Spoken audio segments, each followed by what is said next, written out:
GoPro's recording. Oh, okay. Roadcaster. It's recording. Roadcaster's recording, so Karen can't fuck with us.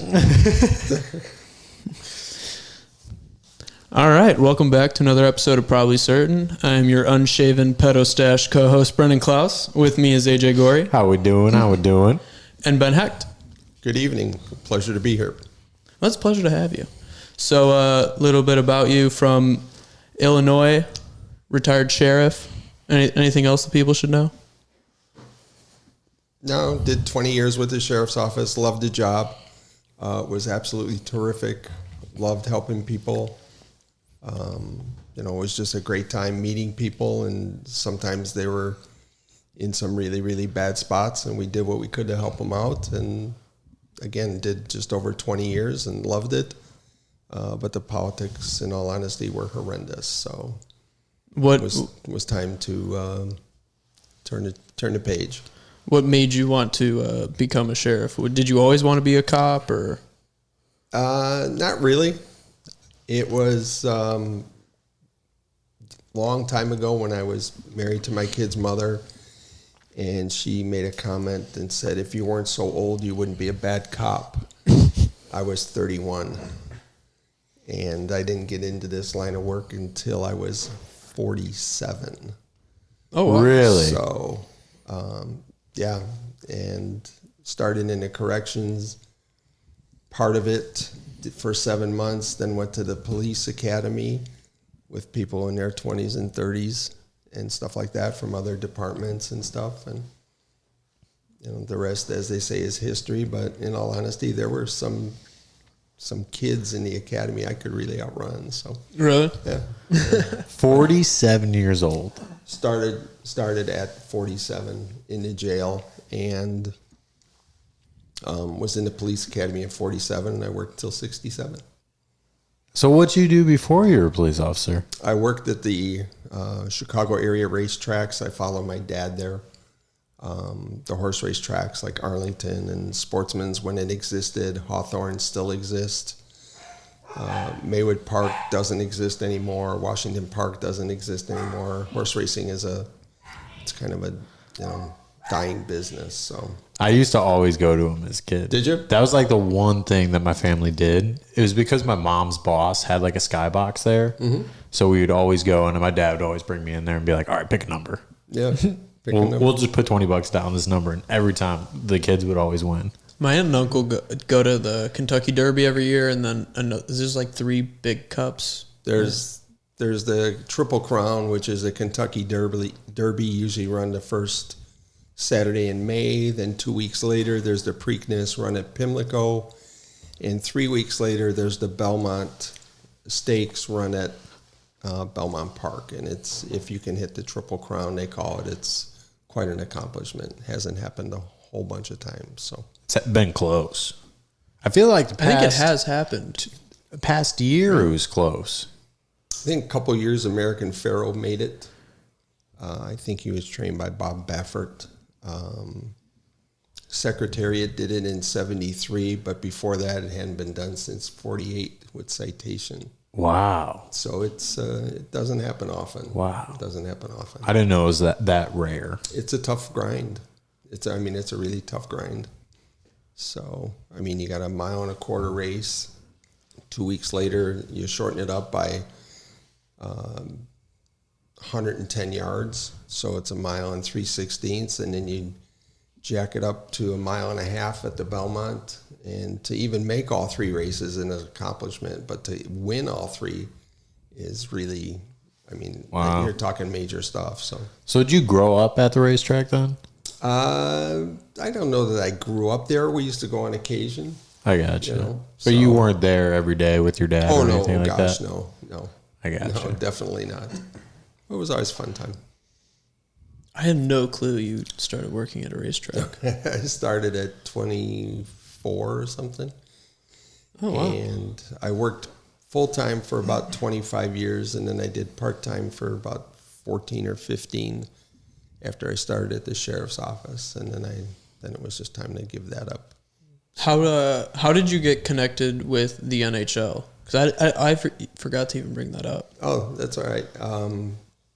I started refereeing ice hockey, and started that late also. I was in my 20s. And one of the guys who helped me cut my teeth worked at the Franklin Park Ice Arena, and we became good friends. He helped me advance in the refereeing part. And in 91, they created this video goal judge position with the National Hockey League. And the guy who was the off-ice supervisor for the crew in Chicago asked my buddy if there was anybody he thought might be interested and could do this, and he was kind enough to give him my name. And I remember getting a FedEx letter the day before the first Chicago home game that season and saying, "You're hired. You need to be at the old Chicago Stadium tomorrow by such and such a time." Oh, wow. You know, it was a little short notice, but we weren't saying no. So was it an NHL game you were refereeing?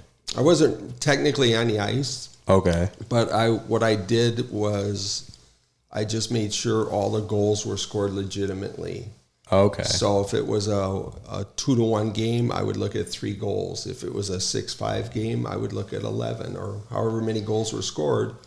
We used to have the final word on when play could continue after we decided the goal was legit. So if you kick the puck in the net intentionally, that's not good. If you were to bat it with your hand into the goal, that's not allowed.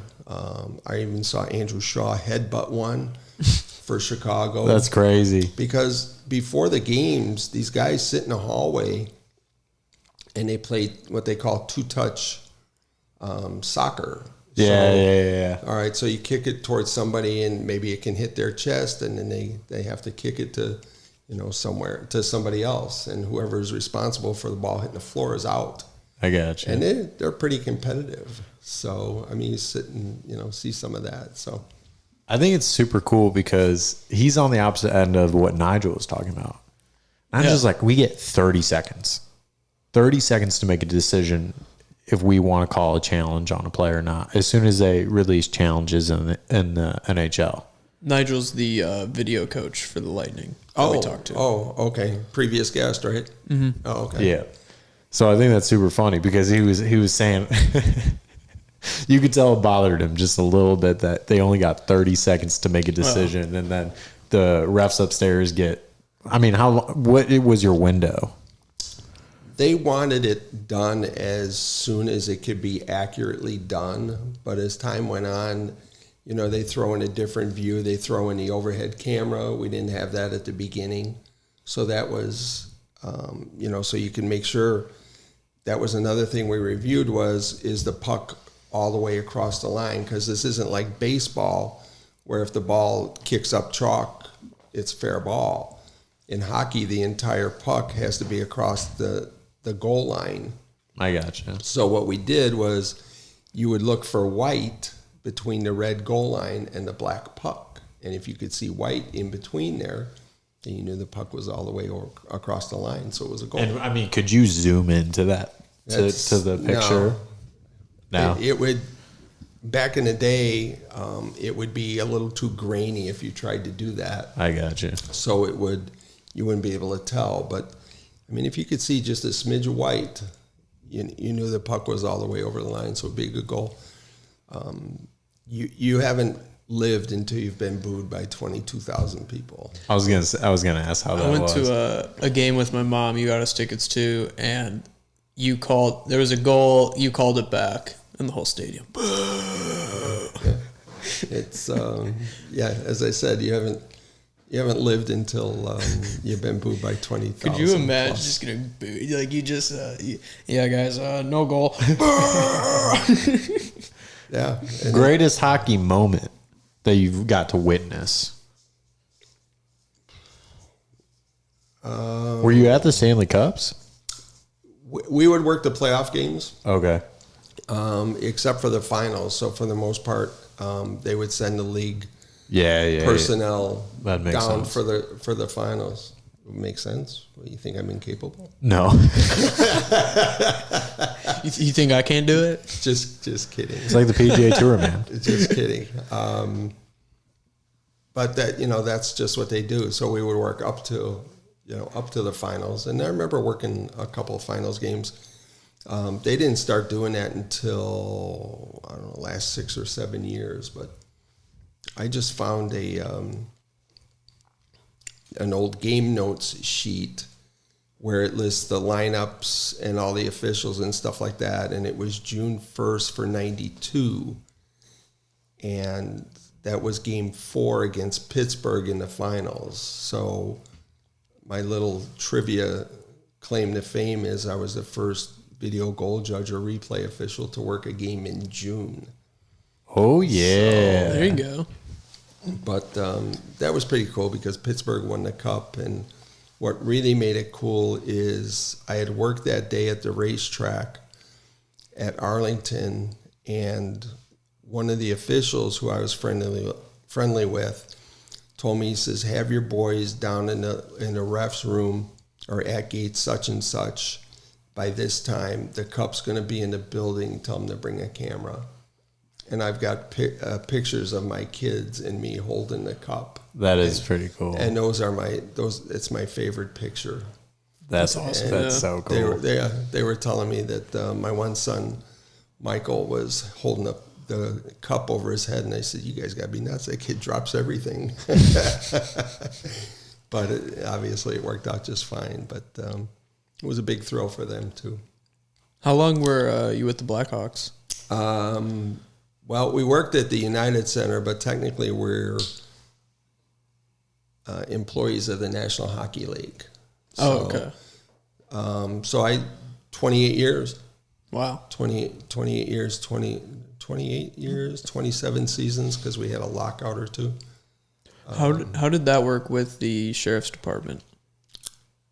I was fortunate enough where I could make up the video goal judge schedule. So I would work it where if I had to work at the sheriff's office, then my partner would have that game and stuff like that. Okay. So it worked out pretty good.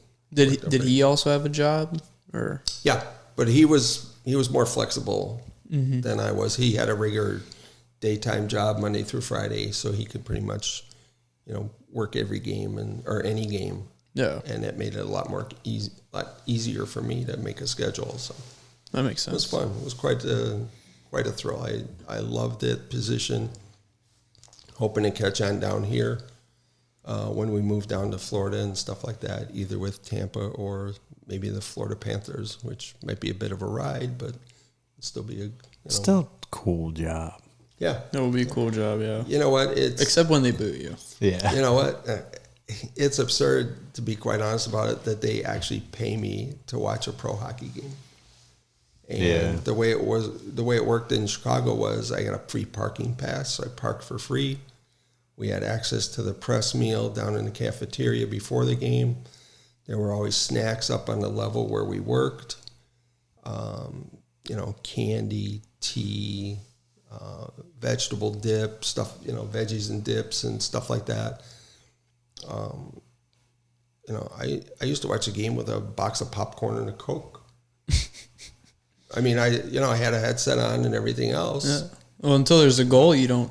Right. What else are you gonna do? Yeah. Well, but it was fantastic position. I was very fortunate to have it. I really, really was, and I tried to never forget that. That's awesome. So yeah, it was fun. So out of the three, which was your favorite? Job? It's got to be that one, right? Yeah, that was fun, but I really liked the sheriff's office job. I just loved helping people. And was it like the NHL job? It was like fun, but the sheriff's department was like more meaningful, I guess. Yeah, I suppose. Sometimes at the sheriff's office, I mean, depending on what the call was, it would be. I mean, it could be a domestic situation, and not all domestic situations are violent or hands-on. People call the police because they argue with their significant other about money. Well, I mean, I'll do my best to help you, but I can't fix your finances. Yeah. You know, I'm calling the cops. or sometimes they call because they found out infidelity. You know, somebody was straying or stepping out. What the hell are you going to do about that? Well, what I would try to do is I would sit both parties down, you know, the couple, and just tell them, see, you know what, the best advice that I gave most often when I went to a domestic was I'd tell them, and I will tell you that alcohol played a part in 85% of them. So when people start drinking, that's when the stuff starts hitting the fan sometimes. Yeah. So I would just tell people, I said, okay, both of you do this when you're sober and apart from each other. And I would just take a piece of paper and draw a line across the top, draw a line down the middle, put a plus on the left side, put a minus on the right side, and evaluate your relationship. Whether it's money or kids, or I said even include the physical part, or, you know, personalities. You know, people argue about food and stuff like that, and they call the police. Yeah. I didn't think people would call the police because of arguments about finance or cheating. I mean, dude, I think I don't know, because like I remember as a kid, my worst police story when I got the cops called on me, because it's happened like a couple times. Nothing serious though. I was on a golf course, dude, and there were geese on the green. Like on the green. So me and my buddy, we were 14? Like 14 or 15? And we were like running at them, making them jump in the water. And we got the cops called on us from the old lady across the street. It's better than hitting them with and then a golf ball. The cop comes riding out on a golf cart. I did that a few times. Not for a geese call, but like, I'm like, are you kidding me? Like, you're going to waste this dude's day? Like, he could be saving someone's life right now just because two kids shoot geese off of a green. It's not like we were, like, beating them to death. We were, like, scaring them to get off the green. Should have got a compliment from the groundskeeper or greenskeeper. Right? Yeah. I can't, dude, that one was crazy. I was ding-dong ditching when I was in 5th grade. I got the cops called on me for ding-dong ditching, yeah. They had to walk us back home. I was just never taught. I don't know. We just grew up in a different area, though. You know? I don't know. Yeah. Like, it would take a lot for me to call the cops. Like, a lot. Certainly not an argument about finances. No, or not even if I was standing outside of a bar and I saw two dudes, like, beating each other alive. Like, because we would break it up. Like, I wouldn't be like, let's call the cops. Like, yeah. You know what I'm saying? Like, you're not going to be the dude to pull out your phone. Like, you're going to be the dude to jump in there and split the two dudes up.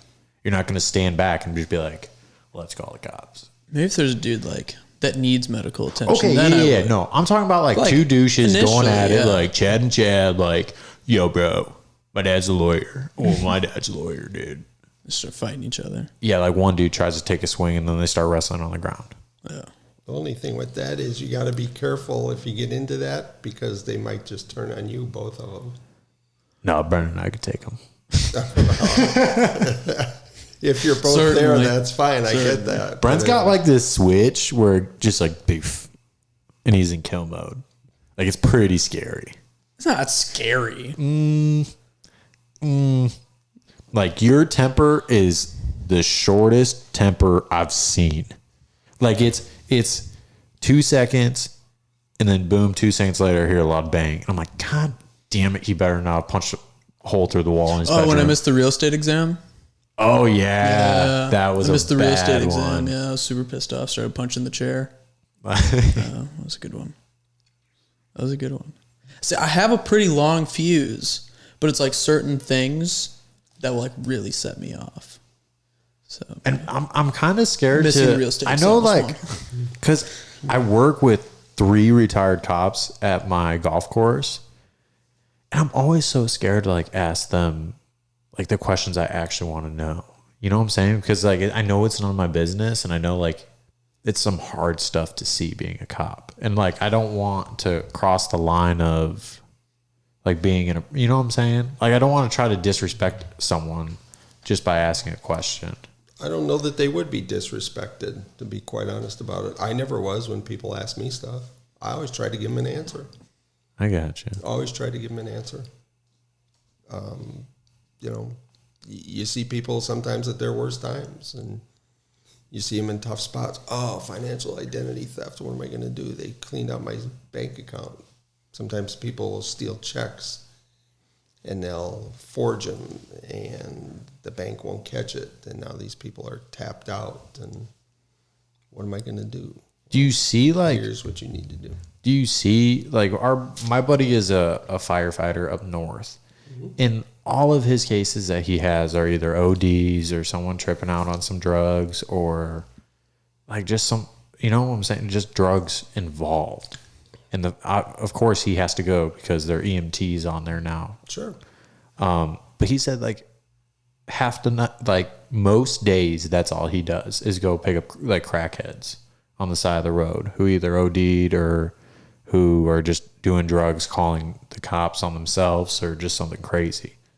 So is that like majority of what you see? I wouldn't say it's a majority. You run across it every once in a while. People who overdose on heroin, and then we all carried Narcan. We were taught how to use it, and then we all carried it. And there were a few times, I mean, never happened with me, where I administered Narcan. But, I mean, the people look dead, but you shoot this Narcan up their nose, and you better watch it because they're in such a deep high that you wake them out of it. You give them a sternum rub, you put the Narcan in. These people wake up and they're pissed that you ruined their Killed my high, bro. Yeah. Yeah. They wake up pissed, ready to fight. Yeah, I was enjoying this so much and you wrecked my high. And they're just laying there looking like they're dead. They look like they're dead. Buddy, you didn't have a heartbeat. Yeah.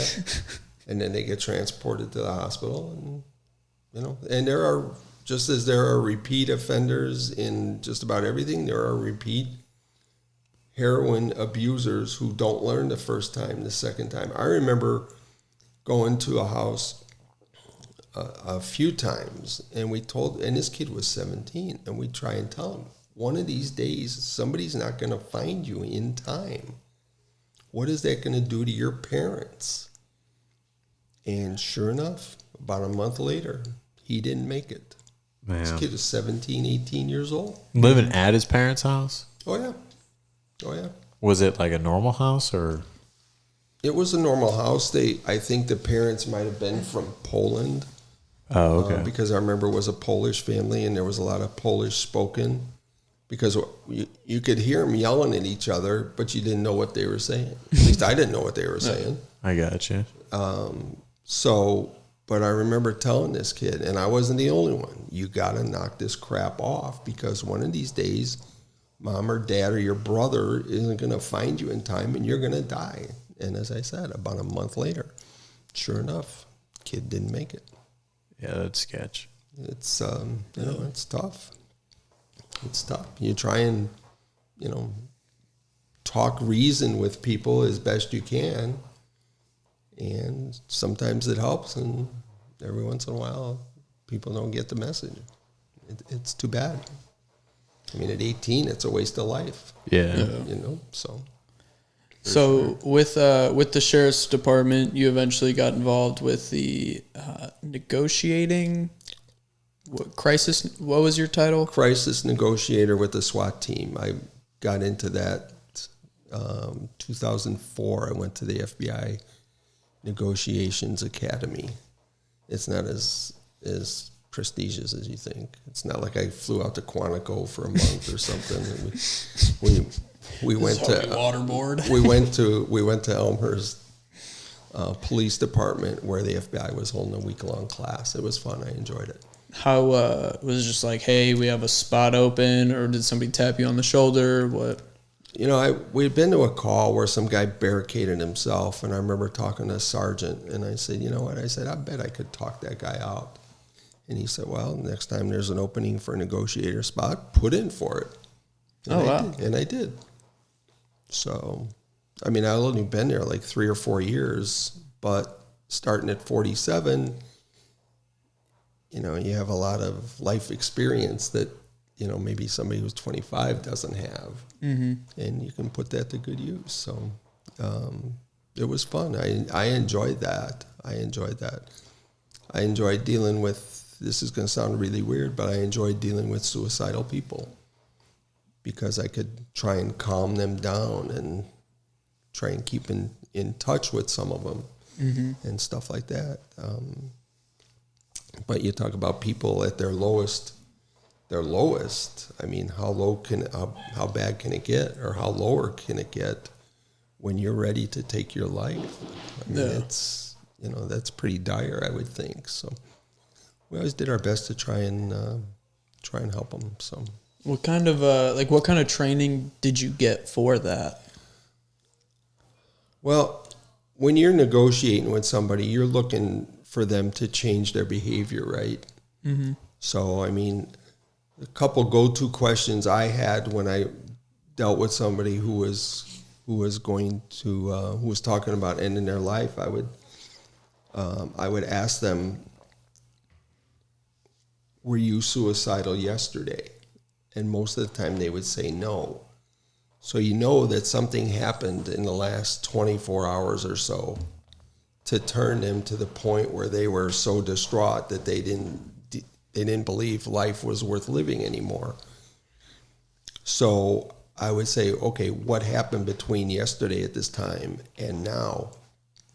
And, you know, I lost my job, I'm losing my family.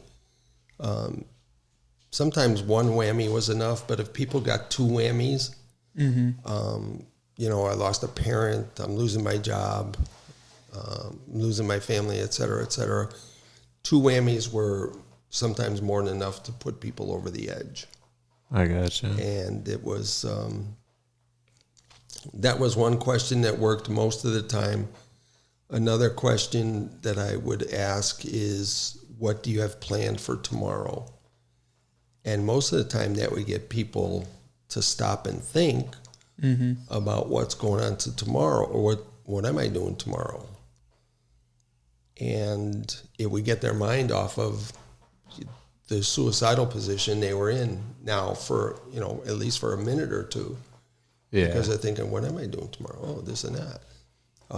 But those were two go-to questions that were very effective most of the time. And then one time I was dealing with a woman, actually exactly 54 weeks ago tonight, where we got a call of the 32-year-old woman that was threatening to jump off the 16th floor of the Westin Hotel in Lombard in Yorktown. So went flying there. I remember, you know, hustling up the elevator, walking toward where she was, and there are two women sitting on the floor. And this one woman says to me, she says, "That's my daughter out there." And I said, okay. I said, "I will do my absolute best to help your daughter. What's her name?" And she says, "Kelly." So I said, okay. Walked out there. Kelly is standing on the 18-inch wide ledge, talking to two Lombard cops who she didn't want to talk to them because her problem was with the Lombard Police Department. And I walked out into this patio area, and I said, "I'll bet you're Kelly." And she said, "Yep." And I said, "Well, I'm Ben. Do you mind if I sit down?" And she said, "Nope." So I sat down. A couple other friends of mine who are negotiators on the SWAT team showed up.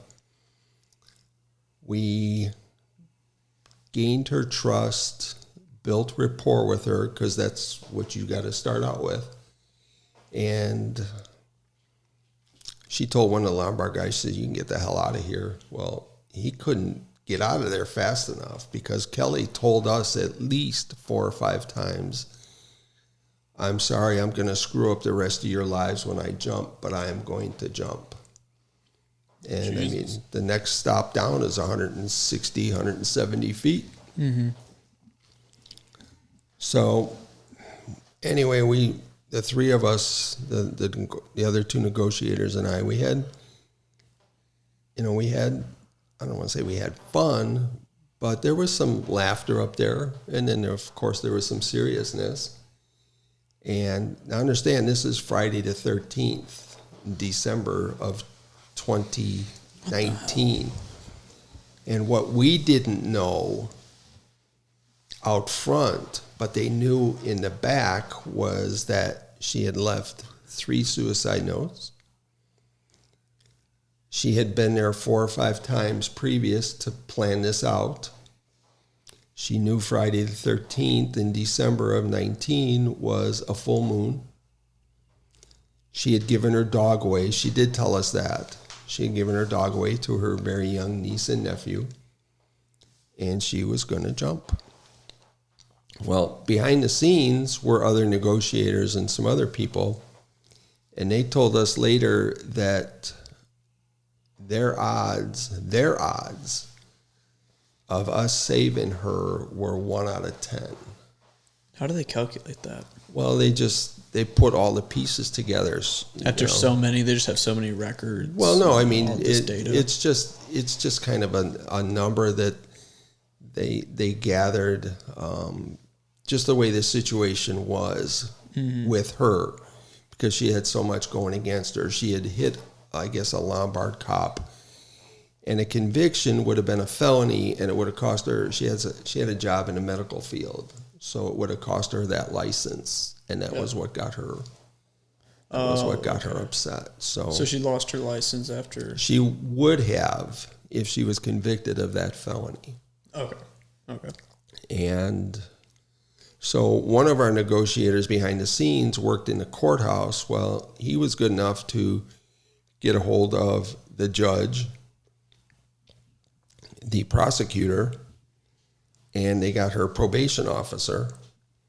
And they actually called the probation officer and put him or her on the phone, I don't remember, and brought the phone out and talked to her. And, you could see her you could see a little bit of relief come to her face. Mm-hmm. Didn't mean we were done. Yeah. We weren't done by a long shot, but ended up where that put a little relief on her face, where if she were to fulfill all the requirements from the court that she needed to do, this would go away. And she could keep her license. She could keep her license and get back into her job. So that was a good thing. And that's why the three of us out there look like the heroes, to be quite honest about it, because we're right out there with her. Mm-hmm. But without all the work that went on behind the scenes, I don't know that we win. Do you have an earpiece in? They did a fantastic. We had a phone on.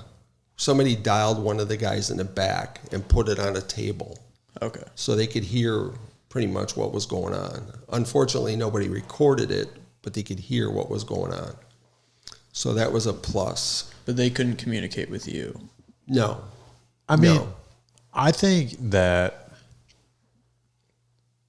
when you are in that state, and it's a sad thing to say, but I mean, like, I know how it is. I tried 3 different times at one point in my life. So when you're in that mental state, it's you can't describe it to someone who doesn't have depression, or who's like someone who doesn't struggle from that, because you don't know. Like, you honestly don't know, because you just feel your brain takes over everything. Mm-hmm. I don't want to go super in depth with it, but like, I have been there. I have been in my phone, typing my phone, leaving my phone. I know how that feels to sit there and the only thoughts going through your head as you're sitting there thinking that, because I don't think one time I was scared of doing it. And I think that's the worst part. I don't think, because I think you lose the fear. And that's the scariest part about being in that situation, because you don't, I don't know how to mentally explain it, but you don't have that thought of like, once this happens, it happens, like you're gone. You don't care. And you're not scared of dying at that point, because at that point you were in so much pain that you're just ready to sleep. Yeah. And you're so mentally exhausted that you're just ready to sleep. You're like okay with the irreversible. You're not even thinking about it. Yeah. That's not even, I mean, yeah, when you just, I don't know. It's hard to explain when you're in that situation. I mean, like, I found ways to learn from that and to teach myself how to bring myself back up when I start feeling down. And I moved down to Florida, and that was a super big bump for me. I mean, being up north, seasonal depression is not something that like is uncommon. I think it's very common, and it makes perfect sense. You notice it after you move, especially. 100%. I mean, it is so hard to lay on your couch down here all day long when it's bright and sunny outside. You know, it's hard to lay there, but when it's gloomy and it's snowing out all day long and it's freezing outside, that's the only place you want to be, is in your house. And like, that's a big thing for me, is I have to get out. The second that I'm by myself for a long time, or the second that I sit alone for too long, that's when, if I do it consecutive days in a row, that's when I notice my brain start kind of going back into you just get so into your head. That circular pattern. Yeah. The downward spiral. Yeah, exactly. And since I've been there, I know exactly when it starts happening in my head. And now it may take like 2 weeks, but I'll notice it and I'll feel it when I wake up in the morning. I'm like, oh my God, there it is again. There's the feeling. It's like, what do we have to, let's evaluate what's going on and what's making you feel like this. And, you know, pick and choose what to do to make yourself feel better. And I think that is the hardest part to learn, for sure. And so I have like mad respect for someone who can sit there calmly and talk a person out of that situation, because like I said, they're not in the right mental mind. Like they have it set. They're not even thinking about dying, because they are so mentally drained, I feel like, that's not even going through their head. So that takes a big person to definitely do something like that. So that is super cool.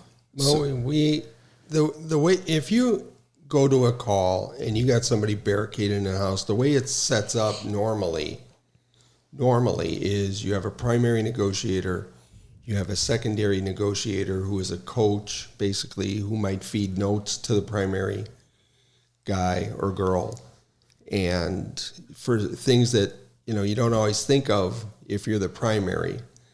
So the secondary, as I said, is the coach, will pass along notes, you know, try this, you know, what about this? And then you have a third person in there who is a scribe, who is taking notes, who is taking notes of the conversation between the primary and the subject. And then you have a speaker in another room where somebody else can be in touch with the tactical team and let them know, you know, okay, this person says they have a gun. Well, if they have one gun, chances are they have two guns. Yeah. Because that's the way it works. And if they say we don't have a gun, you're still going to take that with a grain of salt. Yeah. All right. But ideally, that's the way it's set up. You're in the back of a truck by yourself, nobody to bother you, et cetera, et cetera. This case, we're out there, three of us. There's no coach, there's no scribe, there's no secondary. We're all just bouncing off of each other. And fortunately, we had been working with each other for years, so we could kind of, you know, we had a clue what we were doing. And it got to the point where she saw a Chick-fil-A out in the future. I mean, you got a pretty good view from the 16th floor, or not out in the future, but out, you know, further away. And she says, I'm hungry. Are you guys hungry? Well, we're cops. We'll eat anytime. So she says, well, I want a chicken sandwich, but I got to have waffle fries. I said, okay. Understandable. Oh, I guess. So I walked in the back and I said, okay. I said, you heard her. I said, we need 4 chicken sandwiches and 4 waffle fries. And we need it quick. So eventually the food came up, went back, brought it out. I was literally handing her 1 waffle fry at a time out of the bag. And she's like, so is she She's sitting on a ledge. On the other side? She's sitting on a ledge. She's kind of straddling it. I mean, all she had to do was lean over to her right, and she was gone. She was gone. And she's letting you... She's letting me feed her. She's letting me feed her. We were looking at pictures on each other's phones. That's how close I got to her. But I told her while I was trying to gain her trust that, because one time I would inch a little closer and she says, you're getting too close, back up. I said, okay. Because I don't want to get too close. Yeah. I don't want her to jump, obviously. So there were countless times when I could have grabbed her, but there were 3 reasons that I wasn't. One is because I told her countless times I wouldn't do it. If I try to grab her, she's never going to trust me again. Yeah. If I try and grab her and I don't get her, what's your reaction when somebody goes to grab you? Yeah, you go the opposite way. You'll pull back, right? You pull back. And in that so case, she it's pulls back. off. Next stop's 170 feet down. Yeah. That's on me. Second reason I didn't grab her is because if I grab her and I don't have a good enough base and she turns and I've got her, now you got 2 people going over. Yeah. Oh, that's not happening. Fuck. Yeah, that's not happening. Jesus Christ. And the third reason I didn't was because I was due to retire in 6 months and a week, and I sure as hell wasn't going over that ledge. All due respect, Kelly, I love you dearly, but I wasn't going over. So anyway, bottom line is 4.5 hours after we started, we had her on a cot to go to the hospital. And she asked myself and my really good friend Ron Smith, Rockin' 210 we called him, would you guys go to the hospital with me? Hell yeah, we'll go. Of course we'll go. So we went to the hospital and got her there, told the nurse what the story was, and this nurse was such a bitch. No, seriously, I mean, she had no bedside manner. None whatsoever. She asked Kelly how tall she was. And so she gave her an answer. And Kelly says, well, I'm waiting for the next question. The nurse says, what's that? And she says, how much do I weigh? And she could see the nurse looking down at the bed because apparently there's a scale on the bed. And Kelly says, no fair looking at the scale. And the nurse looks up and says, you know what? This isn't McDonald's or Burger King where we do it your way. I'm doing it my way. What the hell? Yeah. Okay, I mean, bitch. there's no compassion at all with this woman. And so Ron Smith heard that, and he said, he got hot. He says, you treat her as if she were my daughter. And the nurse had another episode of non-caring. And anyway, so we left Kelly at the hospital, and she was kind of strapped to a bed because of this situation, which was understandable. She was restrained. I went back the next morning, saw her, and she said, did you come to see me? And I said, hell yeah, I came to see you. I said, I want to see how you're doing. And she said, well, I'm going to this facility, and then I'm going to go to this facility. And it was, serious rehab stuff and serious therapy. And anyway, so a couple months later, I think it was, I went to her house, and I knocked on the door, and her mother answered, and I said, I don't know if you remember me. And she says, oh, hell yes, I remember you. And I said, well, I just thought I'd stop by and see how Kelly's doing and this and that and the next thing. And she says, well, just come in and ask her yourself. She's right around the corner. So I did. And her eyes lit up. She looked so much better. Obviously she'd been through intense therapy. Maybe she was on medication, but she looked great. She looked, really, really great from the first time I saw her. And I've kept in touch with her. Her birthday was June 17th, and I called her on her birthday to wish her a happy birthday, and then I retired 2 days later, and she called me to wish me a happy retirement. And I've talked to her a couple times since then. But the coolest thing was, not the coolest thing, but a thing that still gives me goosebumps when I think about it was her sister sent a letter to the sheriff's office where, sadly, we got no recognition for this whatsoever. None. Really? Nothing. This was a life-saving award. This was Employee of the Month stuff. This was possibly Employee of the Year stuff. I'm not talking about just for me, but for the other two guys that were out there too and stuff like that. We got no recognition whatsoever. But you know what? That's the politics part of it. Nothing. It's sad. That's insanity. It's sad is what it is.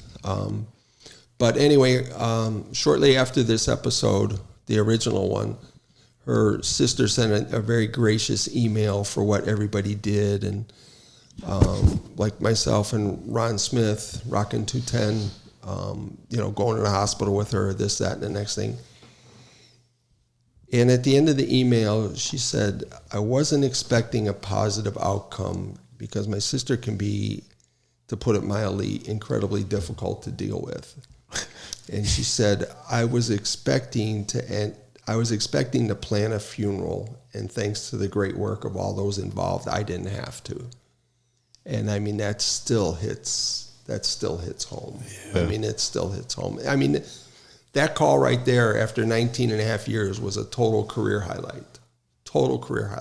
Nothing else even comes close to that. Nothing. Was that one of your longest ones being? Oh, hell yes. I figured some of them would go on for like 12 hours. How long did this one go on? This was probably a little over 4.5. Oh, wow. By the time we got her on a cot and this and that and the next thing. We did have a bank robber guy shortly after I completed the FBI negotiation class. This guy robbed a bank down in the southern suburbs, shot at a cop, holed up in a house. Classy. Yeah, and the saddest part was he shot the family dog. The woman what? Killed it. The woman and the kid got out, but the dog didn't make it. Well, this guy barricaded himself in the house, and I don't know how intelligence does this stuff, but they got his cell phone number, and I called him and was on the phone with him for 2 minutes, called him back, and I said, you know what? I said, I'm going to get you a throw phone because my battery's about to die. And just as plain and calm as could be, he said, well, Ben, he said, you probably ought to get yourself another battery at Radio Shack. And so that was the end of that. So that came out about, I want to say 1:30 or so in the afternoon. Summer day, I was on vacation. Beeper went off. Back then it was beepers. And, or pager or whatever you want to call it. I look, I said, what the hell is this? And anyway, report to this address, this, that, and the next thing, bank robber, blah, blah, blah, blah, blah. I said, okay. So, and I'm thinking I want this guy. I want to negotiate with this guy. I don't want anybody horning in. And the head of the negotiating team at that time says, I want you to take this. Great. So anyway, this one really dragged out. We couldn't get a hold of him after he hung up on me twice. He turned his phone off. So we were there until midnight, and they said, okay, we're bringing in the other side. There are two sides to the SWAT team. And they said, we're bringing in the other negotiating team. Call us at 7 tomorrow morning and see if it's still going. And if it is, come on out. So get up at 7, listen to radio, and the bank robber barricade situation in Villa Park continues at this hour. It's all right, because I was on vacation this week. It's all overtime. I'm thinking oh, man, this is beautiful. So anyway, go back out there, try and get a hold of him. They had poured tear gas. Well, this guy was ex-military, so he knew how to fight the tear gas. Oh, wow. All right. Well, bottom line is we brought in a TPI, which is a third-party intermediary, which we really are hesitant to do because you don't know what they're going to say if you put them on live. So we recorded his mother saying, oh, come on. I forget what his name was, Juan something or other. In any case, and she's talking to him in Spanish, and somebody was listening so that she wasn't telling him, run or whatever. Yeah. So we knew what she was saying, and you could tell she was sincere. She was crying. So anyway, eventually, with no contact with this guy, by about 4, I think, that afternoon, which was the second afternoon, they sent in a robot.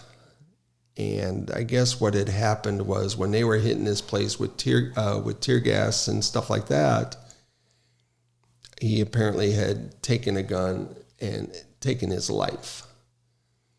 So they eventually, saw him upstairs, I think, through the robot. I guess, yeah. And, they knew he was dead. He was sitting on his haunches, and he had taken the gun, I believe, and put it under his chin and shot upwards. So with a bank robber like that, they wouldn't just bust through the door? Safety first, because nobody's in this line of work to get hurt. And to be quite honest about it, our first idea when we start negotiating with people is to stall and wear them down. I gotcha. To stall and wear them down. That's what we did with, although Kelly was tough. Those 2 questions I mentioned earlier, what do you have planned for tomorrow? And her, without hesitation, nothing. I gotcha. Damn. Oops. So I said, okay. I said, you're suicidal now. Were you suicidal yesterday? Nope. I said, okay. I said, were you suicidal 2 days ago? Nope. Were you suicidal 3 days ago? She said, you can stop. I've been planning this for a long time. Well, there's my go-to questions right down the drain. Yeah. So I'm thinking like, oh, crap, now what? Well, it's nice that you did have the hockey to kind of relieve that. I mean, kind of change the subject from maybe sitting and watching a dude who wants to kill himself all day long and then going to a hockey game and just a fish. It's not as if we dealt with suicidal people, 3 times a week, 4 times a day. So was it pretty rare? It was probably more often than you would have liked, that people get to that point in their life where they find it to be no longer worth living. I used to have a stepdaughter who went to Illinois State, and she tried to kill herself. And after a while of therapy and medication, I asked her, I said, did you not realize what that would have done to mom and your grandmother? And she said, yeah. She said, I understand their pain, but she said, what you don't understand is my pain was so much worse. So you had alluded to that earlier. Yeah. And that gave me a new light on things, you know what I mean? A new view, that somebody's pain like that is so intense and so disabling that they really don't see a way out. I think an expression that might get overused is it's a temporary solution. What is it? It's a temporary Solution to a part-time problem or something. Permanent problem. It's a permanent solution to a temporary problem is what it is. And people don't understand the distraught and how down people are in that regard. So I gotcha. but again, I don't know that it was my specialty, but there was one kid, I still see him on occasion, Brandon Cruz in West Chicago. He had a starter gun in his pocket, and he was 16, 17, whatever it was. And I mean, you get a starter gun, it looks like a real gun. And if you point it at the police, yeah, You're getting we shot at. don't have time to look and see A, if there's an orange thing at the end of the gun, or B, if it's plugged. Yeah. You know what I mean? Starter gun looks like a gun, and he had that in his pocket, and I remember dealing with him. And then the post-crisis response team lady who dealt with him was kind enough to send me an email about how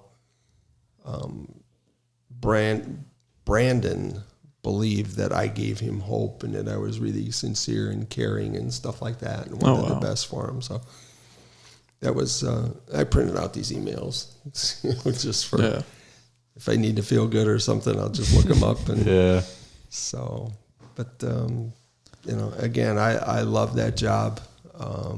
I mean, I just totally did. It was fun, whether it was, you know, financial identity theft or domestics or crashes or speeders or, my gosh, I mean, people and their excuses for speeding, they're horrendous. I mean, you know, I don't have a lot of intelligence, but if you try and insult what little I have, you're just eating a ticket. I'm sorry. Was anyone ever like pregnant and you gave them the escort?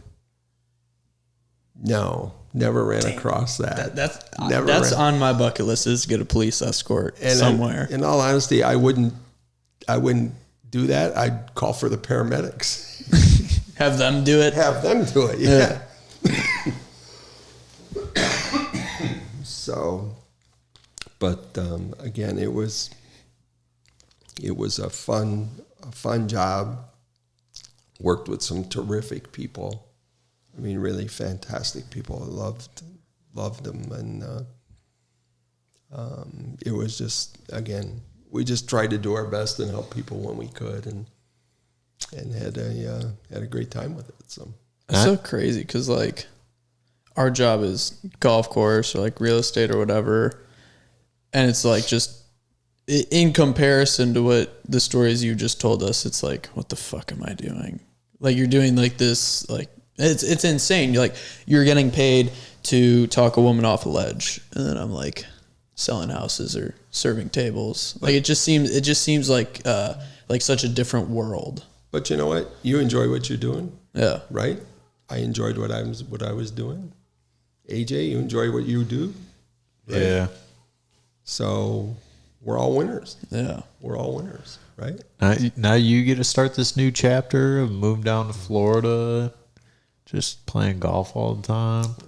Been down there for part of Tuesday, Wednesday, Thursday. Today's Friday. Gotten in one range session late at Azario Esplanade. Played 18 Wednesday morning at 40 degrees and windy with Brendan. And I'm thinking, like, I could get this in Chicago. That was rough. And then played yesterday with a couple other new homeowners in Esplanade at Azario. Then went over by you guys and played another 9, so that was fun. Then played this morning with Brendan and a retired doctor and his son from Pittsburgh, and going to play tomorrow at 9 o'clock and hop on a plane, go back to Chicago at 6 o'clock. So the hard life, man. 2 more weeks, you're back at it.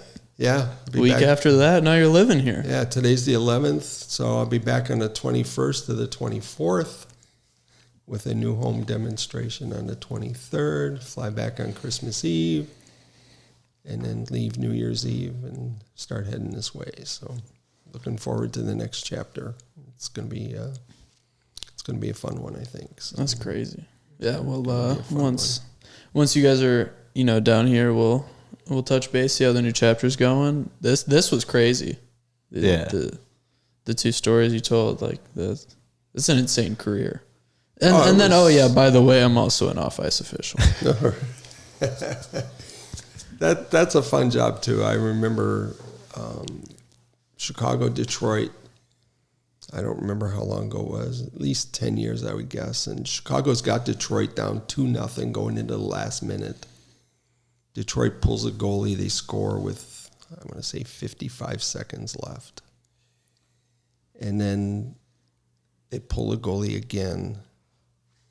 And I'm trying to think. They score again. And this one, I think, there's no time on the clock, except the overhead view has a clock burn in. So I can watch the puck cross the line and see if it's before it's all zeros. So I'm watching. And this guy shoots the puck. And there are two lights. There's a red light for a goal, and there's a green light that ends the period. And if the green light is on, the red light can't go on. So puck goes in the net. Green light goes on. Red light can't go on. Go upstairs, take a look. Overhead view, frame by frame. 1/10 of a second, the puck's over the goal line. Late? No, in time. In time. Oh, wow. So the clock reads 00.1. Wow. When the puck's in back of the net. Anyway, Chicago is on to lose this game. And as I'm sitting at the desk doing paperwork, I just happen to look up. And some guy is walking down the aisle, and not a lot of people knew where we were, in the building. They knew we were there, but they weren't sure where. We were up in a press box level. And this guy looks up at me, and I just happened to catch his eye. It was just timing. And he looks at me, and he thrusts his hand out with the middle finger, and I could just read his lips, and it was F you. And I didn't even have, usually I'm pretty quick with a return. I didn't have a chance. I didn't have a chance. You just had to accept it. Had no chance. I just looked at, and after he walked out, I just kind of laughed. I said, what? And then Dale Talon comes in, and he was the Hawks general manager at the time, and he is calling me every name in the book and combinations I hadn't even dreamt of. And I said, Dale, do you want to see the play? I want to see the goddamn effing play. I said, this is bullshit. He says, this is bullshit. And I said, okay. I said, but if you don't want to see it, then I can't help you. So he leaves, comes back a couple minutes later. Says, all right, show me the fucking play. So I said, okay, 3/10, 2/10, 1/10, the nut, pucks over the line in the net. Oh, the league stuck it up our ass again. And I'm thinking, the league had nothing to do with this. I made this call. It was one of the easiest ones I'll ever have. Just happened to go to a 1/10 of a second. Yeah. But it was clear, it was easy. It was easy. And, I even put my arm around him. Dale, settle down. I don't want you to stroke out here. Oh, this is bullshit. So, tried to negotiate with him. It wasn't easy. I tried to settle him down, but he's a very intense person, and I get it. I'm competitive too. I hate losing. Yeah. And he didn't like losing that game. And it's the highest level of competition. It doesn't get any. Yeah, right, exactly. And I know he's a former player and everything else, but you know what? Tape doesn't lie. Yeah. Tape doesn't lie. I feel like you're the type of guy that when you get mad, you don't say anything. I used to have no fuse. Really? When I was a kid, I had no fuse. No fuse. Like Brendan says, he has a long fuse, but once it goes, it goes. Yeah. I used to have no fuse. No, none whatsoever when I was a kid. I was hard-headed, hated losing, still hate losing. It was all I could do to let my kids win at something when they were growing up. You know what? You don't win all the time. Yeah. So, I'd let them win on occasion, but not every time. My mom never let me win anything. She's why I'm so competitive. Never let me win. And would rub it in my face. I'm glad she did. I'm glad now she did. But goddamn. Yeah,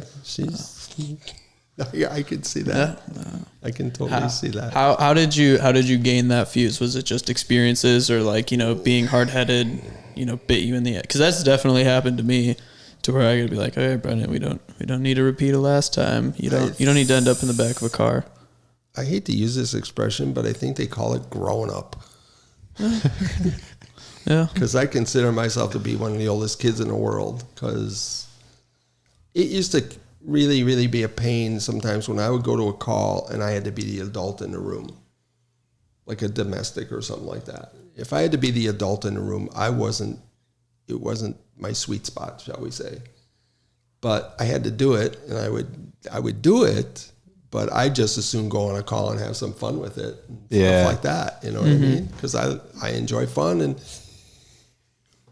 you try and make, especially when you got kids involved, you try and, because the police don't have the greatest reputation for one reason or another. And I'm not even talking about this George Floyd. I'm talking even way before that. Yeah. You know, People have never liked cops. Police, well, nobody likes the police. They all love the firemen. And the reason heroes. America's heroes, my ass. The reason they all love the firemen and they hate the cops is because the firemen never took daddy out in cuffs after he beat the crap out of mommy. Yeah. Okay? I'm just telling you like it Makes is. sense. Well, sure, it makes sense. So, you know, everybody loves the firefighters. Oh, Well, they say Fido. They want to. Fido's in there. Yeah, Go yeah, get and Fido. they'll go get the little kitty out of the tree and stuff like that. Every time we drive, like Mom and I, whenever we drive toward the local store here, the Jewel up north, we have to drive past this fire station. Every time we drive past it, Mom, hi guys, waving, thanks for your service. They get the biggest smile. Appreciate all you do. You know, can I bring you some cookies or something like that? And I'm only my mother. And I'm just sitting. Only my I just mother. want to drive off the road, see if they'll come save us. And So that's where I get it from. So she can be a bit of a nutcracker. Oh yeah. Yeah, it's hi guys, thanks so much, and then. You know, you see him on the road or something. Sometimes you see him in the Jewel lot. You know? Oh, I said, there you go. I said, you want to go buy their lunch and dinner for them? Oh, maybe. You know, She'll go along with it. You can't do that. She's, she has a good time with it. So it's kind of funny. I got a two-parter for you. Okay. One is there any redemption to how the public views the police, or do you think it's always going to kind of be negative? And then your answer will determine my next question. Well, you know, the George Floyd thing up in Minneapolis was incredibly unfortunate. It was incredibly wrong what that police officer did. Mm-hmm. He needs to go to prison if and when he's convicted. He needs to pay the price for his actions. So do you think that's part of it, is people feel like the cops are getting off, they're being buddy-buddy with each other? Because so let's say that, what was his name, George Zimmerman, the cop? No, that was the other case. So the cop that put the knee on George Floyd's neck, I feel like even if we gave the guy the death penalty, it won't, I shouldn't say it won't change anything, but for the public perception of the police, I don't think anything's going to change. And I don't know how we could, because obviously you're a police officer. My uncle's a police officer in Pittsburgh. Mm-hmm. So I just don't know how the public can view the police in a better light as servants rather than oppressors. Well, I think one way they might, I don't know that it's going to change the attitude 100% or even how much it would, but again, if they see this guy go to trial and if they see him, and he won't get the death penalty because this wasn't premeditated. Mm-hmm. I think he's charged with second-degree murder because he didn't go to work that day, they believe, planning on intentionally taking somebody's life like that. I mean, it just, unfortunately, it happened. He needs to pay a price for his actions. We've all seen the tape. One of the things I wonder is, where is he going to get a fair trial? Meaning, I would think you'd have to change the venue, as they say in the legal term, because everybody in Minneapolis, do you honestly think there are 12 people that haven't seen that? Do you think there are 1,200 people across the country that haven't seen that? Yeah. I mean, so many people have seen what happened. How can you go into a trial, if you're a juror, how can you go into a trial with an open mind? Yeah. You know what I mean? Mm-hmm. But yet you're supposed to be tried by your peers. So, as I said, if and when he's convicted and he gets sentenced, maybe people will see that this police line or the police perceived protection of each other isn't all that it's cracked up to be. Yeah. I mean, they had an incident a few years ago with the Chicago cop that shot that kid 16 times. He went to prison.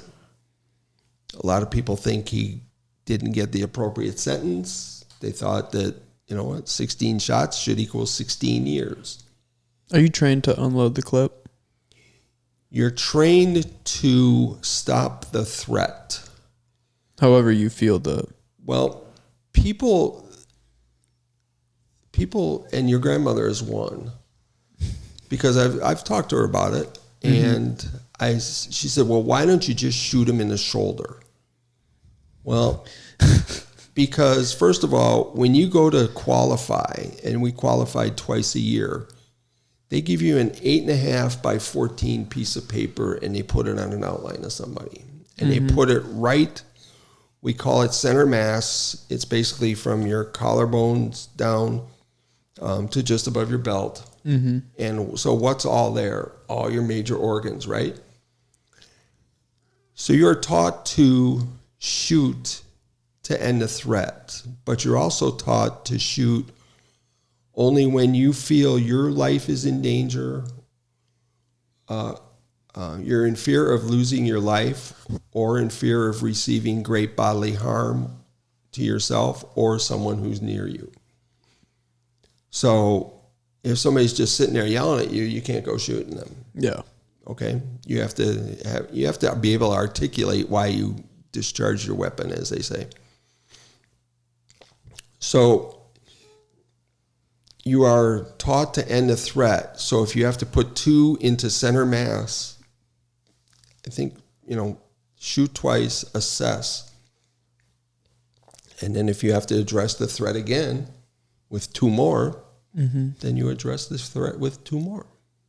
And until that threat is stopped. There's no shooting anybody in the shoulder. My grandma's also never shot a gun, so I don't think she understands how incredibly difficult it is to even hit the target. Why don't you shoot him in the knee? Why don't you shoot the gun out of his hand? Your knee is this wide. Not even that wide. While running at you under high pressure. I mean, seriously, from me to this wall, let's give it 6 feet, less than that.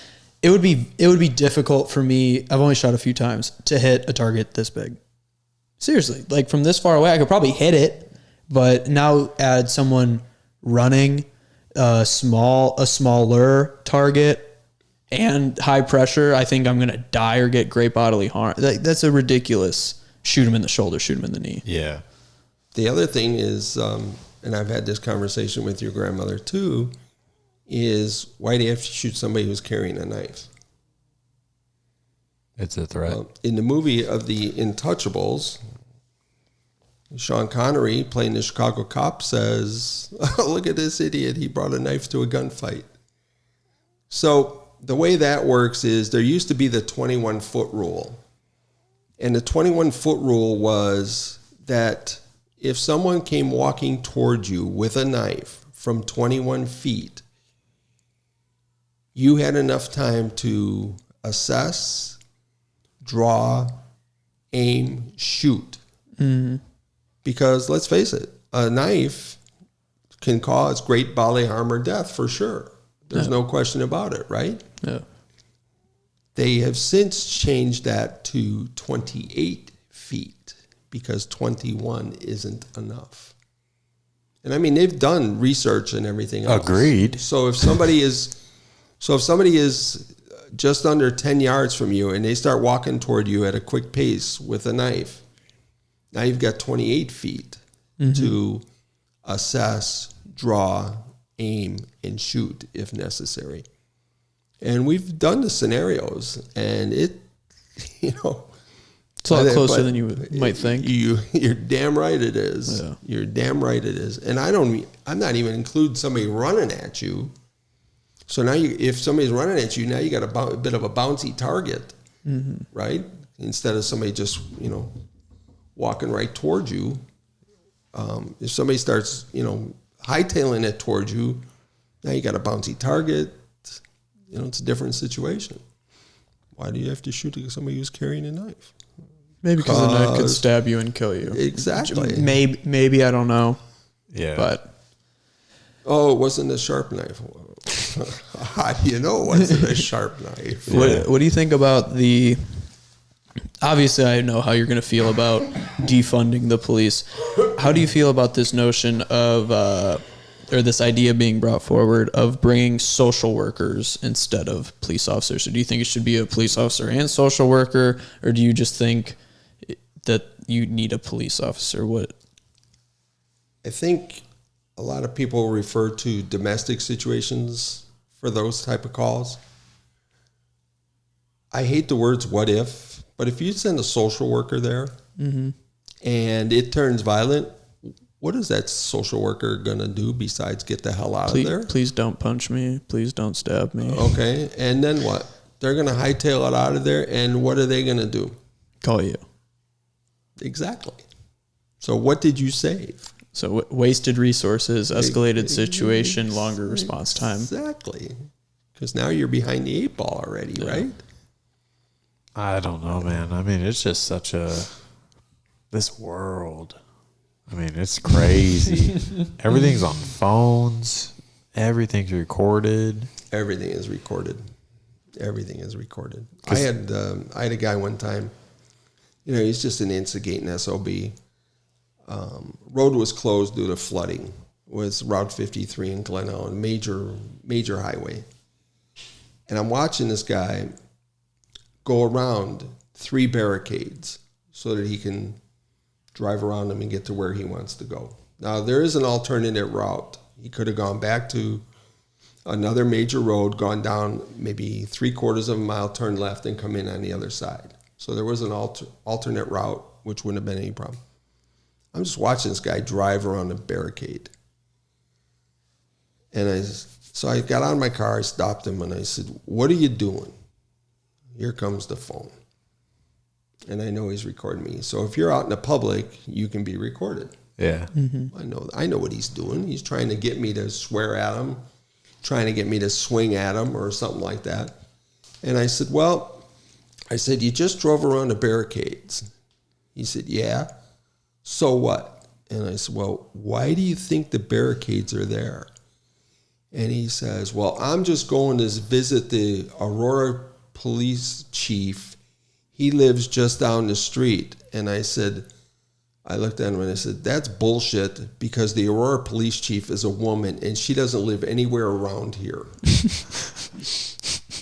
So I said, I'll tell you what. I said, you can turn around and go back, or I'll write you a ticket.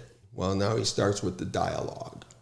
Oh, here's one of these public servants, he's just harassing me and stuff like that. And I said, I'm not harassing you.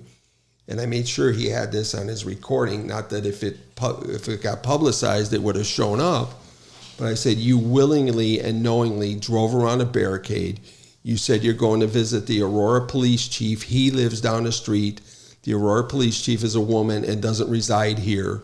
So I'm giving you an option to either take a ticket or turn around and go back and find another way into the subdivision. Sorry, sir, I'll turn around. Thank you.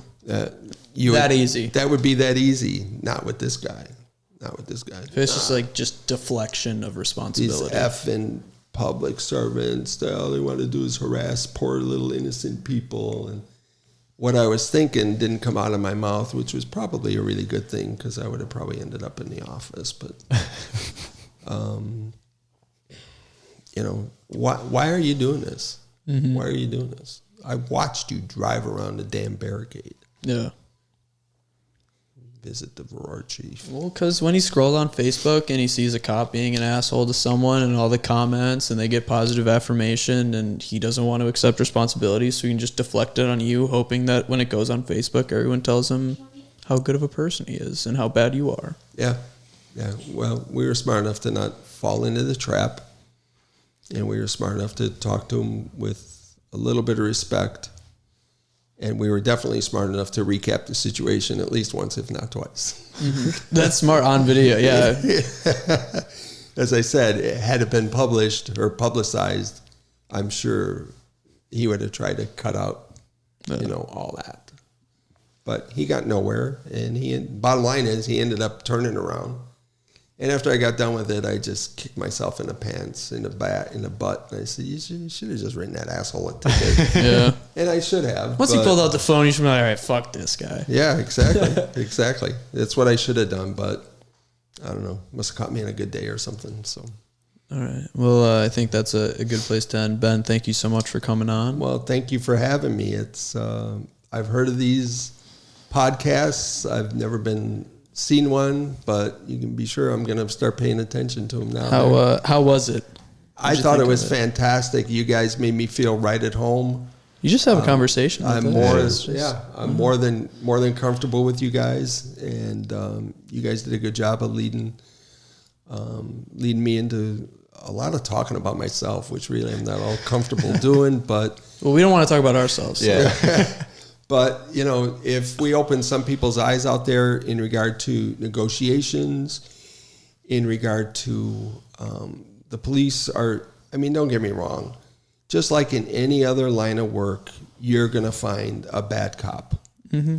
Just like you're going to find bad accountants. And in spite of what your mother believes, you're going to find a bad firefighter here and there. You're going to find bad doctors. You're going to find bad nurses. You're going to find bad ditch diggers. Humans. You're going to find, whatever line of work you're in, you're going to find somebody who is not up to snuff. Mm-hmm. That's just a fact of life. The fact that it seems to get publicized a little more with the police, with all the cameras and phones out there, it is what it is. Everybody, I don't know if people are looking to, this society is so sue happy, and maybe they think, well, if I can bait this cop into doing something, maybe I'll pick up a few $1,000s or something like that. You know what I mean? But again, the majority of people I worked with were terrific. I totally enjoyed working with them. They were good people. They did a great job, and it was a pleasure and an honor to work with all of them. Well, again, with an exception or two, but that's just the same as it is in any other line of work. So hopefully, people start realizing that what you just said, that there are a few bad apples. That's overused, but it's the truth. And no, it is. It really is. We should be recognizing the good ones. It goes for every line of work. Yeah, it goes for every line of work. So it's easy to post the negative video on Facebook, then not talk about the guy that talked a woman off a ledge. Yep. Well, so you know what like the newspaper says, if it bleeds, it leads. Right? Yeah, that's an old expression for the newspapers. You never hear about when the airplanes land, just when they crash. Yeah, exactly right. Yeah, because where's the news? Yeah. Where's the news in that? How many planes land safely every day? So, but again, I really appreciate you guys having me on. This was eye-opening, and it was a pleasure. And again, you guys made me feel right at home, and I'm most grateful for that. So thank you. You'll be back on. Don't worry. Cool. Look forward to it. AJ, got anything? No, I think there's a lot to take away from this one. I think that I don't know. It just kind of proves to you that you never know someone's situation, and any part of your life or in your everyday, you never know someone's situation. So I just think it's much easier and takes a lot less effort to be nice to someone than it takes to really try to go after someone and be mean to someone. So I'd just say try to just try to do some good things. Be nice, be understanding, be empathetic. Yeah. Yep. That's Put good all out. about it. That's it for me. They say that it takes like just a few muscles in your face to smile, but it takes a lot to frown. Yep. So you got to make an effort for that. So maybe they can take that with them too. Alrighty, everyone. Good night. Peace on the streets. Have a good night.